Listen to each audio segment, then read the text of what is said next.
Seja bem-vindo ao Belfort Club. Eu estou aqui com um convidado espetacular, um grande amigo, um grande homem de Deus, um homem que veio fazendo uma obra maravilhosa.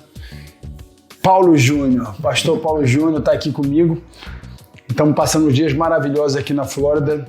E como você sabe, você faz parte do Belfort Club. Aqui a gente fala sobre o corpo, sobre a mente e sobre o espírito, né?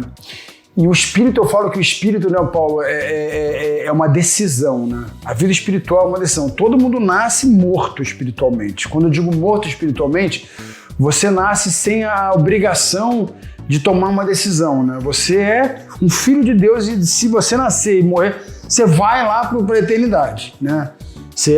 Sua mente está limpa. Mas a partir do momento que você vai vivendo nesse mundo caído, esse mundo com tantas ideologias, com tantas filosofias de vidas, né? E a gente vai criando crenças, né? E a gente vai criando crenças. Eu me lembro que quando eu vi uma pessoa, né, batendo na madeira, né? E batendo na madeira e falava assim, isola. Eu falei, o que é isso aí? Isso aqui é para não acontecer coisa de novo. Eu falei assim, você acha que essa madeira vai te ajudar?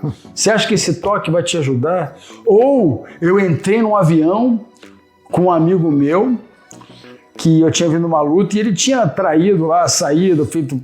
Aí ele estava no voo, eu vi ele fazendo o sinal da cruz, fazendo uma oração. Eu falei assim, você está orando por quê? Para proteção. É proteção se esse avião cair. Você traiu a sua mulher, sacaneou. Você vai pro inferno, meu irmão. E eu me lembro como se fosse ontem, né? Ele no voo, sinal, fazendo aquela coisa, e eu falei, irmão, se esse avião cair, você tem certeza que você vai pro inferno. Você fez uma coisa errada. Você traiu a sua mulher e você agora está pedindo uma proteção. Então, assim, na minha concepção, eu queria que você elaborasse isso, Paulo. Pessoal aqui de casa, eu falo que é mandinga, seco, a gente precisa fazer alguma coisa para receber alguma coisa. Mas não seria certo a gente viver uma vida digna mediante aquilo que a gente acredita, né? Se você acredita que Cristo morreu no seu lugar, que você tem que viver de certa forma, por que você faz negociação, né, nesse meio pedindo para que Deus te perdoe algo que você passa, o pecado vira um estilo de vida, e o estilo de vida vira que eu preciso domingo na igreja, eu preciso dar o dinheiro, eu preciso ajudar os pobres. Você começa a fazer tudo numa barganha. Sim. Em vez de fazer algo, tipo assim, eu me lembro que a Joana bebia e ela não queria parar de beber porque é errada. E ela falou, quando Deus fala comigo, Deus falou com ela. E quando Deus falou com ela, ela falou que não bebeu mais. Então ela entendeu, ela começou a entender e aceitar a Bíblia 100%, porque muitos cristãos, eu vejo, eles pegam a Bíblia e começam parte 10% eu aceito, 20% não, eu vou negociar isso aqui, e ela começa a fazer compartimento, sabe, e negociar. Como é que você podia ensinar, assim, coisa prática, sim, de viver esse free will, esse poder de decisão? Eu decido a minha vida, o que eu como, o que eu penso e sim, o que eu bebo. Como é que você sim pode ensinar esse princípio aí pra gente? Bom, queridos, o Vitor falou algo aqui muito interessante. Ao classificar, ao fazer a comparação de duas mentalidades, ele está falando do religioso. Infelizmente, há muitos desses dentro da igreja, eles são religiosos. O que é isso? Ele apenas atende os ritos da religião. E geralmente ele vai fazer isso só em ambientes religiosos, em ambientes do culto. Por isso que fora da igreja ele é um hipócrita. Ele não consegue executar no seu dia a dia aquilo que ele professa dentro da igreja. Isso nós temos aos montes. E é diferente o religioso do convertido. O que é o convertido? A Bíblia diz em 1 Coríntios capítulo 2 que ele recebe a mente de Cristo. Uau. A mente de Cristo, o que é isso? Uma nova visão do mundo, uma nova perspectiva das coisas, um novo conceito da realidade. Então, a hora que ele recebe uma nova mente, um novo coração, isso vai resultar numa nova conduta, num estilo de vida diferente, em uma prática de vida diferente. E ele recebe o que o religioso, na verdade, não consegue. O Vitor falou como conseguir aquela luta diária. A Bíblia chama de mortificação da carne, dos desejos, das inclinações, das paixões, dos vícios. Para isso nós recebemos o Espírito Santo. Aqui que está a diferença. Mas que as religiões têm alguma coisa agradável, só aquele que é convertido, só o que tem o relacionamento diário com Deus possui o Espírito Santo. E o Espírito Santo é essa força que nos dá o chamado domínio próprio, a capacidade de exercer domínio sobre as nossas pulsões, as nossas inclinações, a gula, a preguiça, a ira, o que nós falávamos aqui antes, a procrastinação e outros, ao contrário do que muitos pensam, isso não é uma luta que você trava um dia só, uma vez só e ela está terminada. Paulo fala que crucificava a carne diariamente. Então você auxilia o poder que Deus te deu, mas você, junto com a sua vontade, junto com a sua determinação, junto com o seu esforço empregado diariamente em cada área da sua vida. Eu acredito que essa é a receita. Você acha correta. que o poder, eu falo do free will, né? O livre-arbítrio. O livre-arbítrio, ele é treinado ou o livre-arbítrio é algo que você recebe de algum lugar? Não, o Senhor ele nos deu o poder de fazer escolhas. O outro termo que é muito usado é livre agência. Veja lá. Como é que é? Livre agência, a capacidade de você gerir, agenciar suas escolhas. Essa pergunta é muito simples. Deuteronômio 28, Moisés, Deus fala para o povo: eis que coloco 2 caminhos diante de você, o do bem e do mal, o da bênção e da maldição. Aí Deus fala: escolhe. Deus coloca. Olha só, Deus coloca 2 caminhos. E ele dá a dica: escolhe, pois, o do bem. O que é isso? Ele está me dando a capacidade de decidir o que é melhor para mim. Uau. Esse negócio de acaso, cai do céu, aconteceu. Não. Meu irmão, você precisa dizer, eu uso muito essa frase do Arnold Schwarzenegger: no pain, no gain. Sem dor, sem esforço, sem crescimento. E outra coisa, Vitor, muitas pessoas que estão numa vida ruim hoje é fruto do quê? Das escolhas que fizeram no passado. E uma coisa assim que eu queria...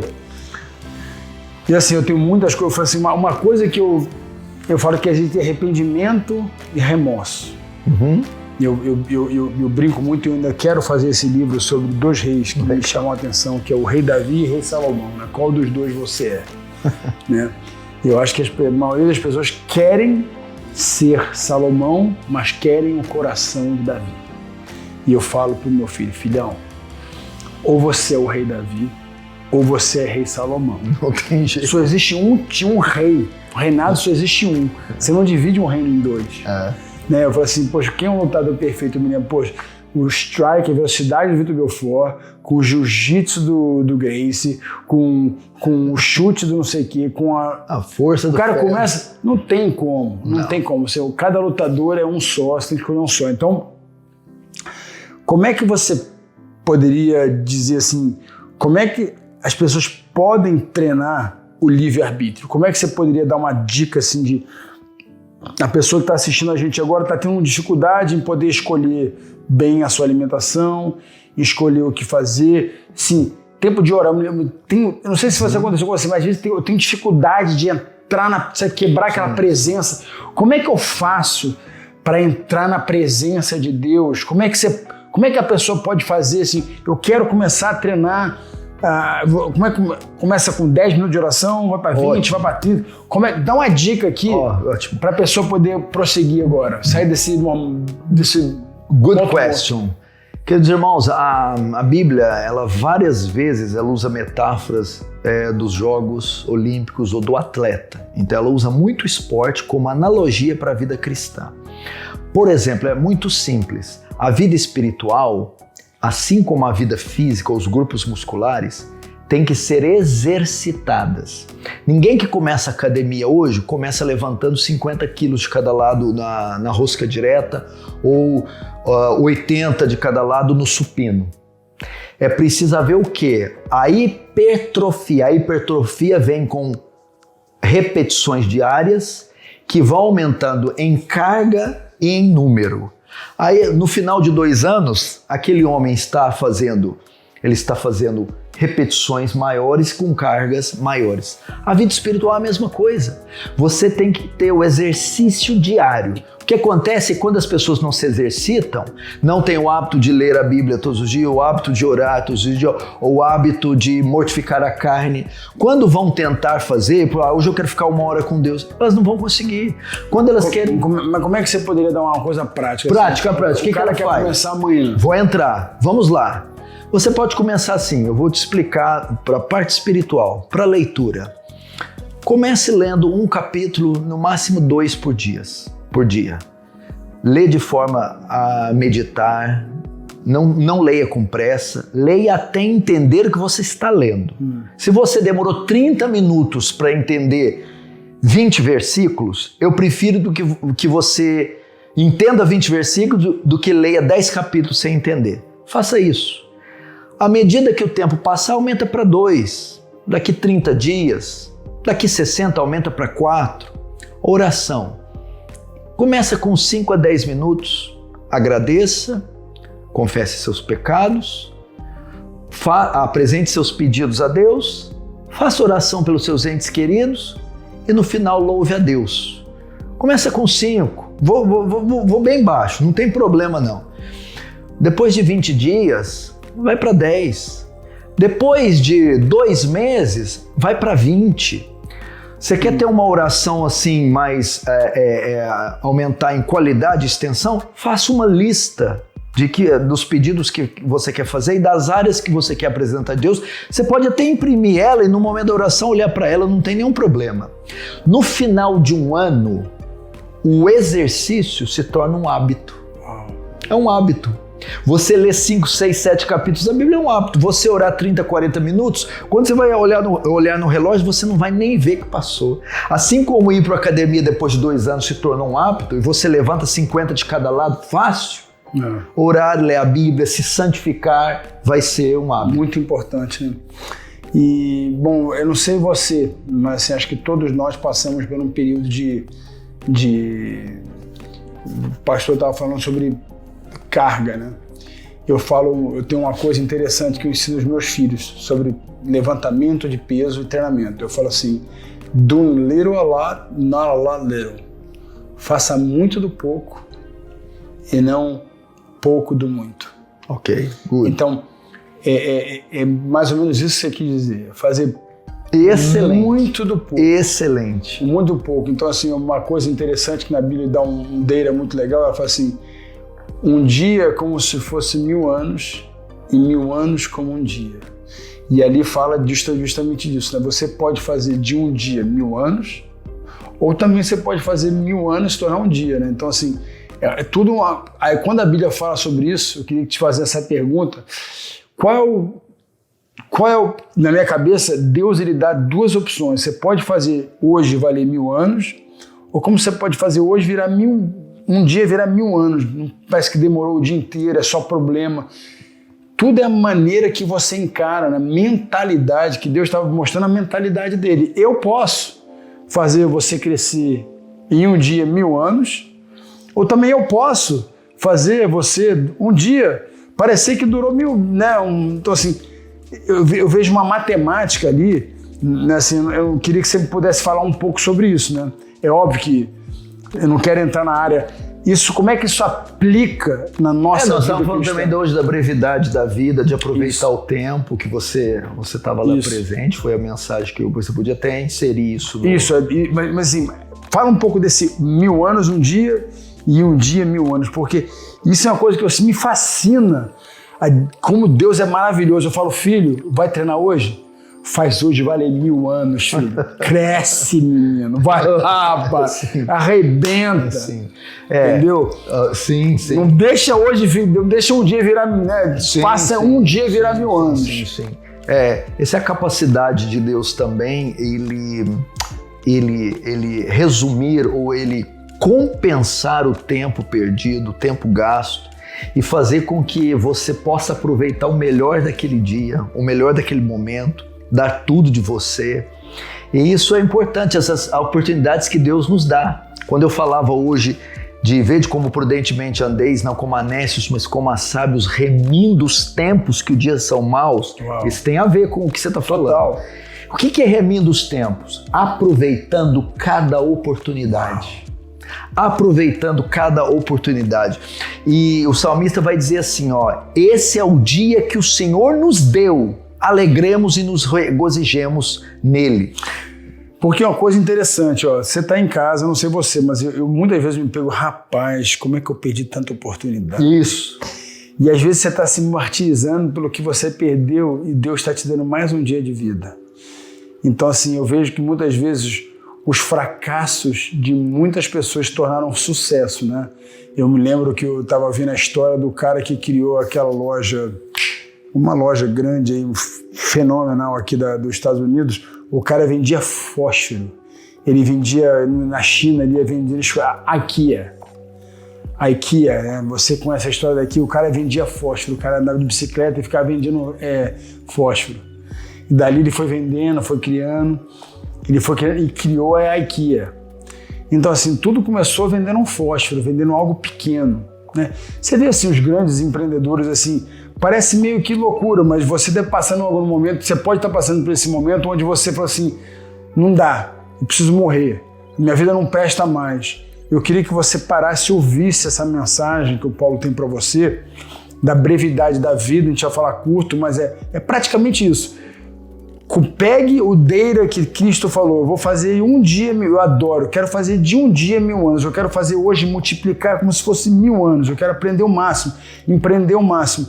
E amanhã eu vou fazer a mesma coisa. E assim vira um hábito e um compound effect, né? Porque a brevidade da vida fala sobre a qualidade do que é breve, é curto. Comparado à eternidade, o que são 60, 80 anos, que é o que a gente vai viver. Consciente disso, meu irmão, você não tem tempo para perder. Nós não podemos desperdiçar o tempo e as oportunidades que elas aparecem. Você nunca vai poder dizer que a oportunidade não bateu na sua porta. Uau. Você vai poder dizer que ela bateu e você não a tomou para você. É isso que você tem que aprender. Agora, quem é aquele que coloca a oportunidade diante de você? O acaso? Deus coloca essas oportunidades diante de você. E como é que ela pode identificar? Eu adoro também aquela parte que Deus fala assim, a porta que Deus abre, ninguém fecha, e a porta que Deus fecha, ninguém abre. Porque eu me vejo tentando abrir várias portas de Deus. Eu falo, essa porta é de Deus. Quando você vê depois de 5 anos, eu falo, nossa, não era de Deus. Eu acho que eu estava forçando essa porta, eu forcei a porta, né? Como é que você faz que a gente possa identificar e não investir o nosso tempo? Porque uma coisa que eu estou determinado, eu não quero mais investir meu tempo em relacionamento, em negócios que não são de Deus. Como é que você pode falar para mim? Como é que eu posso identificar a porta? Quais são assim, tem uns 3 passos? Tem alguma técnica? Sim, queridos. Toda porta que for aberta, que propor para você algo desonesto, que ofenda alguém, que te enriqueça às custas de lesar alguém, que te afaste de valores e princípios morais, familiares e cristãos, e por mais famoso, rico e bem-sucedido que possa te fazer, cai fora. Cai fora, essa não é uma porta de Deus e ela pode até te beneficiar momentaneamente, mas ela vai trazer uma tragédia para a sua vida. Poderia usar exemplos, por exemplo, de empresários, de homens. Vamos usar o exemplo, não vou falar o nome, mas o homem que foi, o brasileiro que foi o mais rico do Brasil um tempo, que no final perdeu até a peruca. Não sei se lembra. Foi dessa maneira. As portas se abriram, oferecendo mundos e fundos, luxos e riqueza, para que ele se tornasse o homem mais rico do Brasil. Mas ela quebrava todos esses princípios que eu falei. O que aconteceu? Ele terminou sem nada, agora recentemente, e foi pego até na Operação Lava Jato. Então esse é um exemplo muito grande do que pode acontecer com todos nós, até porque nenhum grande começa grande, ele começa pequeno. E quando essa porta abre muito rápido para ele crescer rápido demais, rapaz, ele vai passar por isso. Agora, quando se abre uma porta diante de você, onde os meios são lícitos, onde você não ofende e não lesa ninguém, onde você não tem que negociar os seus valores e os seus princípios se tornam intactos. Meu irmão, pode entrar que essa porta foi de Deus, Ele que abriu para você, e essa porta que Ele abriu ninguém fecha, e ela vai te abençoar até o fim. Amém. Amém. Paulo, poxa, não tem como agradecer essa mensagem. Você sabe que toda vez que eu prego, eu falo que a primeira pregação é para mim, né? Toda vez que eu ministro, tenho certeza que você faz a mesma coisa. Toda vez que você ministra, eu sou o primeiro a receber. E toda vez que eu pergunto, que eu tô aqui no Belfort Club, isso é para mim, porque o meu objetivo hoje é poder identificar as portas, principalmente os relacionamentos que eu vou investir. Porque eu acredito que quando eu coloco o meu tempo em alguém, eu não tô só abençoando, mas sendo abençoado. Porque tudo que Deus faz, Ele faz de mão dupla. Ele, em maneira, é uma mão única, né? Ele de vos dá, de graças darei também. De graça receber, de graça vos dar. Então existe uma troca. Eu falo que não tem como a Joana me amar sem eu amá-la. E quando ele fala, eu falo que é o selfish love, o amor mais egoísta do mundo. Amar o próximo como a si mesmo. Porque não tem como eu amar o próximo se eu não me amo. Mas esse amor a mim não é cultuar eu, né? Não. É o amor que eu vou dar para você, é o que eu me dou, né? Da maneira que eu vou, enfim... Que eu me preservo, que eu me cuido, isso. E é isso que aqui é o Belfort Club. Eu queria agradecer o seu tempo, queria que se você clicasse lá no canal do Paulo Júnior, a Defesa do Evangelho também, Defesa um canal do Evangelho, Paulo Júnior Oficial. Paulo Júnior Oficial. Assim, são canais assim que, cara, vale a pena, assim, quando você estiver no carro, tem o dia a dia com Deus. Legal. Tem Paul Washer, tem todos os... Woody Walker. Tem cara fera. Sim. É só faixa preta. Só faixa preta. É isso, irmão. Obrigado aí. Deus abençoe você. Falou, Deus abençoe. Um abraço.